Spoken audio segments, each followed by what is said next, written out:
Hello, this is John from caveofprogramming.com. In this video we're going to take a look at data classes in Kotlin. These are classes that are usually just used to hold some data.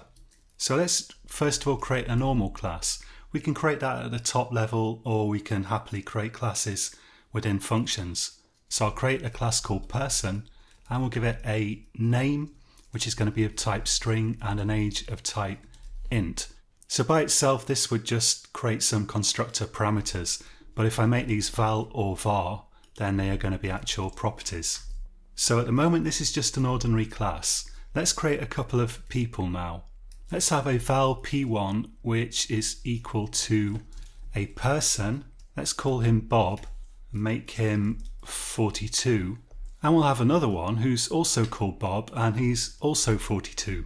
Now let's try printing one of these out. So I'll do print line p1. And another thing that I want to do is compare one of these people to another, because they both have identical fields. So ideally we would probably want the equality test operator to tell us that they are the same. Let's do print line p1 equals p2. So I'll run this and we can see that out the box we don't get functionality that we might ideally want. So the way these print is not very useful or nice. And when we compare one to the other it just says false, even though they do have the same content. Semantically, in terms of meaning, they are equal. So we can fix that by defining relevant methods ourselves. So we can define an equals method and a toString method in this case. And there are other methods that we might also want to consider defining, like a copy method, so we can easily copy one of these. But we can get a lot of that stuff just straight out the box by making this a data class, by putting the word data in front of the class declaration here. So if we run this now, then we see that we get some nice output ultimately from the toString method. It prints nicely, and when we compare these it says correctly that they are equal.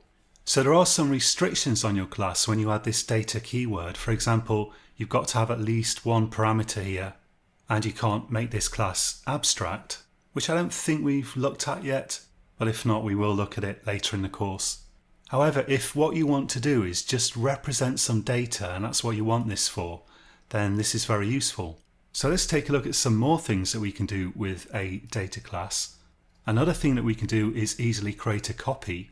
So I can say val p3 equals, let's say p1.copy, and then when I print p3 here, we'll see that it is just a copy. So we've got another Bob.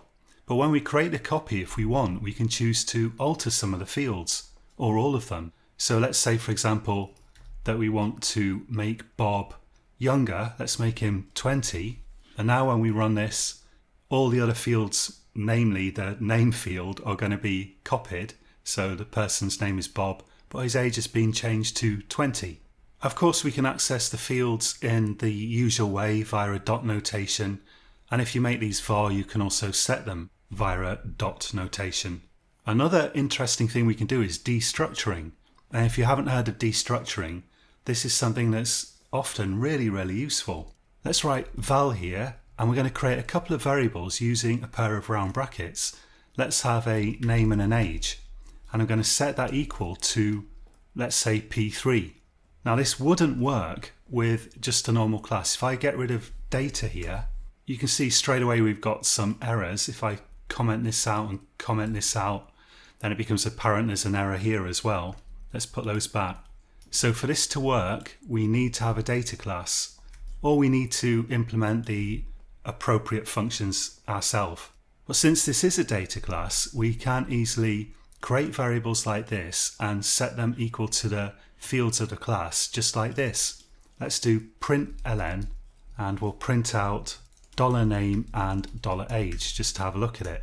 So let's run that, and there you see we've got Bob 20 because we changed Bob's age to 20 when we created the copy. You can do other things with data classes, like add in a secondary constructor or whatever, but the typical use of these is just to store some bits of data.